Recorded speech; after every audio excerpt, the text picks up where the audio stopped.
ఆంధ్రప్రదేశ్ రాష్ట్రంలో కొత్త రాజకీయ పార్టీ ఆవిర్భవించబోతుంది. సాధారణంగా రాజకీయ పార్టీ అంటే వేల కోట్లు లక్షల కోట్లు ఉన్నవాళ్ళు, లేకపోతే బ్యూరోక్రాట్స్గా పనిచేసిన వాళ్ళు, ఐఏఎస్లు ఐపీఎస్లు సాధారణంగా రాజకీయాల్లోకి వస్తూ ఉంటారు, రాజకీయ పార్టీలు స్థాపిస్తూ ఉంటారు.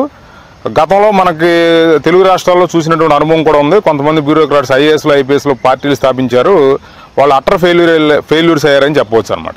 తర్వాత కొంత ఇండస్ట్రియలిస్టులు, తర్వాత వందల వేల కోట్లకు అధిపతులైనటువంటి వాళ్ళు కూడా రాజకీయ పార్టీలు స్థాపించి కాలగర్భంలో కలిసిపోయిన పరిస్థితులు చాలా చూసాం మనం గతంలో. ప్రధానంగా కొన్ని రాజకీయ పార్టీలు మాత్రమే మనుగడ సాధిస్తూ ఉంటాయి.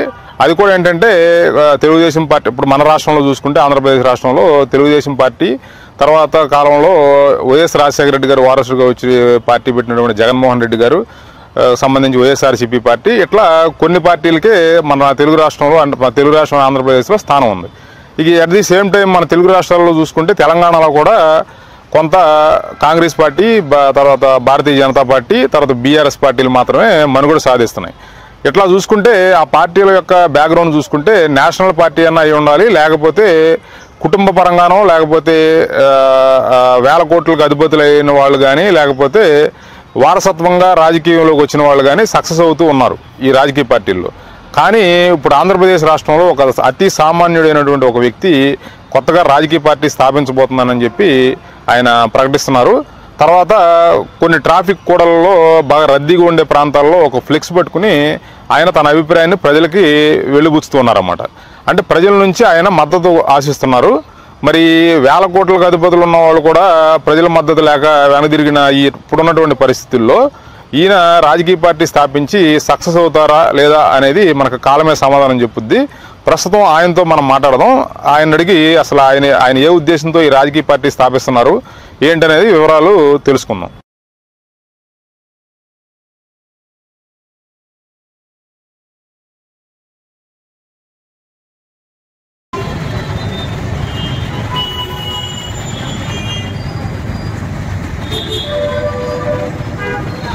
నా పేరు యూనివర్స్ అండి.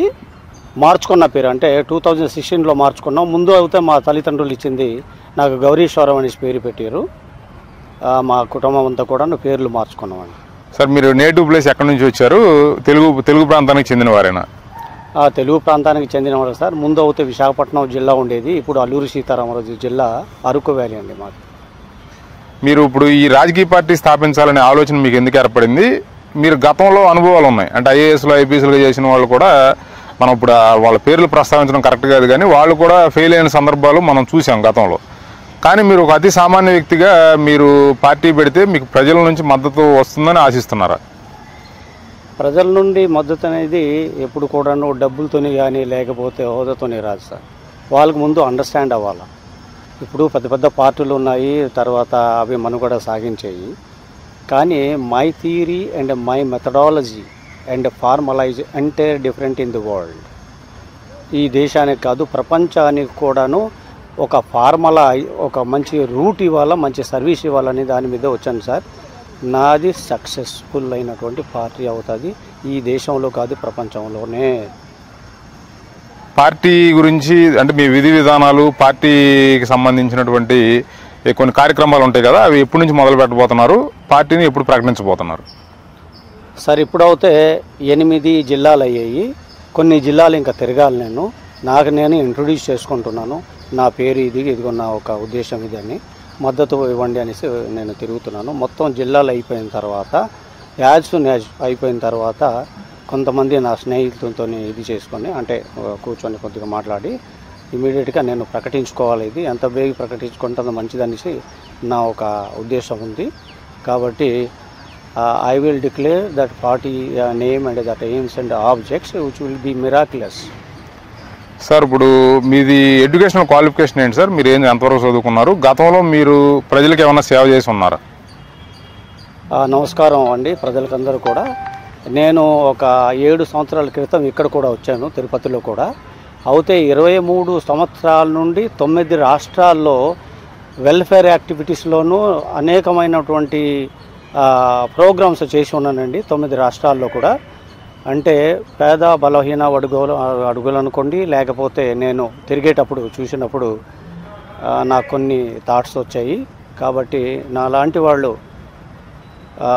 చేయకపోతే ఇంకా ఎవరు చేస్తారు, ఇది కాంట్రవర్ట్ పొజిషన్ నాకు ఉంది అని దాని మీద నేను బయలుదేరడం జరిగింది సార్. ఇది ఎంతవరకు ఏమైనా సరే ఇది పార్టీ పెట్టి తీరవలసిందే. ఈ ప్రజలకి, ఈ ప్రపంచ ప్రజలకి నేను ఒక మంచి బాట ఇవ్వవలసిందని నా ఒక కోరిక ఉంది. ఇప్పుడు దేశవ్యాప్తంగా రాజకీయాలు చూసుకున్న రాజకీయ పార్టీలు ఎలక్షన్స్లో పార్టిసిపేట్ చేయడం, వాళ్ళు డబ్బులు ఖర్చు పెట్టే విధానం చూసుకుంటే మన తెలుగు రాష్ట్రాలు వాటన్నిటికీ భిన్నంగా ఉంటాయి. ఎందుకంటే అక్కడ ఖర్చు కొంత పరిమితంగా ఉంటుంది. ఓటర్లకు పంచిపెట్టే డబ్బులు కానీ ఎలక్షన్ ఖర్చులు కానీ వాళ్ళు కొంత పరిమిత స్థాయిలో ఉంటాయి.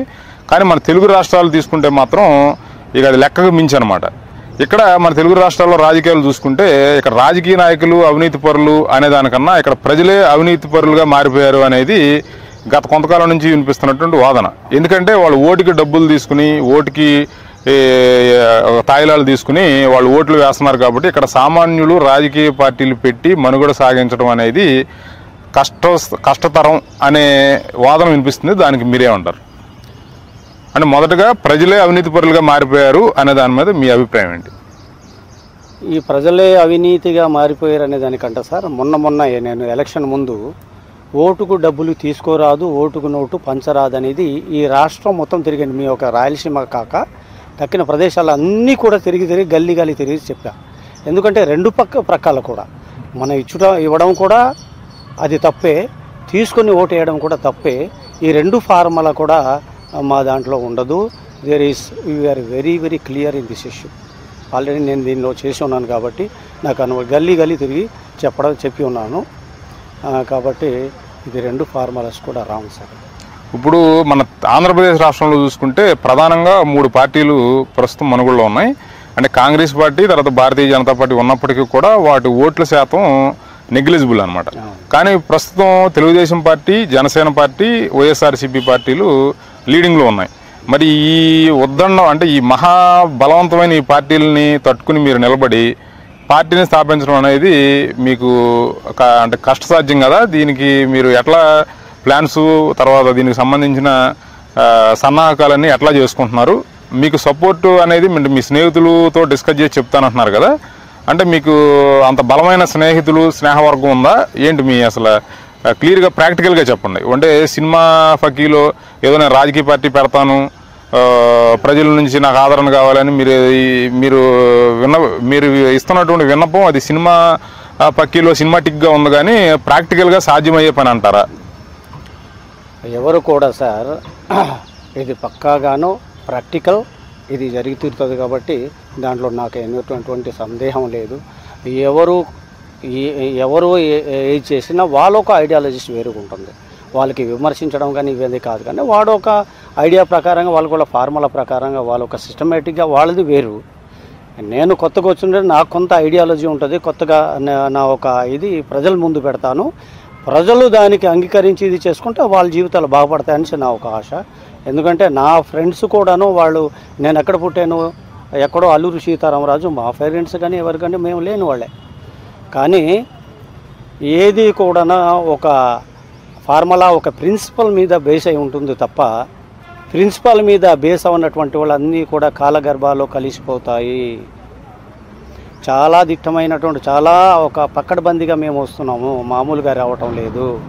ఈ ప్రపంచ మానవులకి ఏ రకంగా అవుతే వీళ్ళు జీవన విధానం బాగుపడతారని దాని మీద వస్తున్నాం. కాబట్టి ఇప్పుడే నేను ఇవన్నీ కూడా ఈ యొక్క ఎయిమ్స్ అండ్ ఆబ్జెక్ట్స్ ఏదైతే చెప్పలేను, కానీ తర్వాత నేను ఇప్పుడు పరిచయం గురించి వచ్చేటప్పుడు ఇవన్నీ కూడా నేను చేయలేను, చెప్పకూడదు కూడా. కానీ నెక్స్ట్ మీకు వచ్చేటప్పుడు చూస్తారు, అరే ఇట్లా కూడా ఉంటుంది రాజకీయమా అనేది ప్రజల దృష్టిలో చాలా వెళ్తుంది సార్. ప్రజలందరూ కూడా మాకే మద్దతు ఇస్తారని నాకు దృఢమైన సంకల్పం. సరే, ఫైనల్గా మీరు రాజకీయ పార్టీ పెడతానంటున్నారు, సామాన్యులకు సేవ చేస్తానంటున్నారు, అంతా బాగానే ఉంది. కానీ ఒక సామాన్యుడిగా ప్రజల తరపున నేను అడుగుతున్న ప్రశ్న ఏంటంటే, మీరు వెల్ ఆఫ్గా సెటిల్ అయిన తర్వాత, అంటే మీ ఫ్యామిలీ కానీ మీరు కానీ సెటిల్ అయిన తర్వాత రాజకీయాల్లోకి వచ్చి సేవ చేస్తానంటున్నారా? లేదు ఇప్పటికీ కూడా మీరు ఆర్థికంగా కానీ కొంత సామాజికంగా కానీ ఒక మధ్యతరగతి స్థాయిలోనే ఉన్నారా? లేదు మీ ఫ్యామిలీ కానీ మీ పిల్లలు కానీ లేకపోతే మీకు సంబంధించిన కుటుంబ సభ్యులు కానీ అంతా వెల్ సెటిల్డ్ అయ్యి అంతా బాగుంది అనుకున్న తర్వాత మీరు రాజకీయాల్లోకి వచ్చి ప్రజలకు సేవ చేద్దాం అనుకుంటున్నారా? సార్ నా చుట్టుపక్కల ఉన్నవాడికి సార్ అంటున్నాను, ప్రజలారా నా చుట్టుపక్కల ఉన్నటువంటి వాడు కడు పేదవాడు, ఏజెన్సీ ప్రాంతం మీకు తెలిసిన విషయమే. ఒక పూట తింటే ఒక పూట లేనటువంటి వాళ్ళే. వాళ్ళకందరూ కూడా ఒక సిస్టమేటిక్గా ఒక కొద్దిగా మంచి జీవితం ఇద్దామనేసి ఒక ఆశయం ఉంది. దాని తర్వాత ఖచ్చితంగా నేను సక్సెస్ అవుతాను అనేసి దాంట్లోనూ ఇది నాట్ సినిమాటిక్ దిస్ వన్. నేను ఎప్పుడైతే మీ ముందు వచ్చి నా ఒక ఐడియాలజీని మీ ముందుకు పెడతానో ఆ రోజు మీరు చూస్తారు, ఆహా ఇది ఈ బాటలో వెళ్తేనే మనకి నిజమైనటువంటి జీవితం దొరుకుతుందని మీరే అనుకుంటారు. I'm coming in very very strong manner. I don't go back. ఎవరు ఏం చేసినా దీన్ని కూడా ఒక పద్ధతి ప్రకారంగా జీవించేవాళ్ళు, పద్ధతి ప్రకారంగా ఉండేవాళ్ళు. కాబట్టి ఇట్లాంటి చిన్న చిన్న దీనికి వెనకాడు మాత్రం ఏం సార్. ఖచ్చితంగా ఫైనల్గా మళ్ళీ నేను అడుగుతుంది ఏంటంటే, మీరు ఆర్థికంగా మీ కుటుంబం మొత్తం వెల్ సెటిల్డా? మీరు ప్రజలకు సేవ చేయడానికి వచ్చారంటే మీ ఇంట్లో మీరు ముందు మీ కుటుంబాన్ని ఉద్ధరించి ఉండాలి కదా, తర్వాతే మీరు బయటకు వచ్చి సేవ చేయడానికి అవకాశం ఉంటుంది. అది నేను అడుగుతున్న ప్రశ్న ఏంటంటే, మీరు ఆర్థికంగా మీ కుటుంబం అంతా వెల్ సెటిల్డా కాదా, అది మాత్రం చెప్పండి. ఓకే ప్రజలారా, మనిషికి అనేది వెల్ సెటిల్ అనేది ఎక్కడా లేదు, ఎక్కడా ఉండదు కూడా. కాబట్టి వెల్ సెటిల్ అనేది లేదు. 3 పూటల ఏదో భోజనం దొరుకుతుందా లేదా అని దాని మీద చూస్తాం తప్ప వెల్ సెటిల్ అనే దానికి మీనింగ్ లెస్ అది. కాబట్టి చదువుకున్నారు, పిల్లలకు చదువుకున్నారు, వాళ్ళకి జాబ్ వచ్చినా జాబ్ రాకపోయినా ఇప్పుడు వెల్ సెటిల్ అవుతే మేము వాళ్ళకి కోట్లు సంపాదించుకొని పిల్లలేమో పెద్ద పెద్ద చదువులు చదివారు, ఇంకా జాబులు అవి రావాల్సి ఉంటుంది. కాబట్టి వెల్ సెటిల్ అనేది నేను చెప్పను. పర్వాలేదు మాకు తినడానికి కానీ లేకపోతే ఉండడానికి కానీ పర్వాలేదు. మా పిల్లలే ఏదో బాగా సెటిల్ అయిపోయిన తర్వాత నేను రావడం అనేది అది హాస్యపదం. అది దాని గురించి meaningless in my view. Okay sir, thank you universe గారు. ఓకే, ఇదండి మన యూనివర్స్ అనే పేరుతో కొత్త రాజకీయ పార్టీ స్థాపించి మీ ముందుకు రాబోతున్నటువంటి ఆయన చెప్పినటువంటి ఆయన అభిప్రాయాలు. కాబట్టి ఏంటంటే ప్రజల నుంచి ఆయన మద్దతు కోరుతున్నారు. ట్రాఫిక్ కూడల్లో రద్దీగా ఉండే ప్రాంతాల్లో ఆయన ఒక ఫ్లెక్స్ని చూపించి మీ మద్దతు నాకు కావాలని చెప్పి కోరుతూ ఉన్నారు. చూద్దాం. జనరల్గా తెలుగు రాష్ట్రాల్లో సామాన్య ప్రజలకి మద్దతు, సామాన్యుడు రాజకీయాల్లోకి వస్తే మద్దతు ఇస్తారు ప్రజలు అనేది గతంలో కూడా ఎక్కడ మనకు ఎగ్జాంపుల్స్ లేవు. ఏదో సినిమా రంగాల నుంచి వచ్చిన వాళ్ళు, లేకపోతే 100 కోట్లు 1000 కోట్లు సంపాదించిన వాళ్ళు, ఇట్లా రాజకీయ వారసత్వంగా వచ్చిన వాళ్ళనే తెలుగు ప్రజలు ఆదరించారు. మరి చూద్దాం ఈ సామాన్యుడు మరి ఏ స్థాయికి వెళ్తారు, ఈయన పార్టీ ఏ స్థాయికి వెళ్తుంది అనేది మనకి కాలమే సమాధానం చెప్పాలి. Thanks for watching. Please like, share and subscribe 5D media.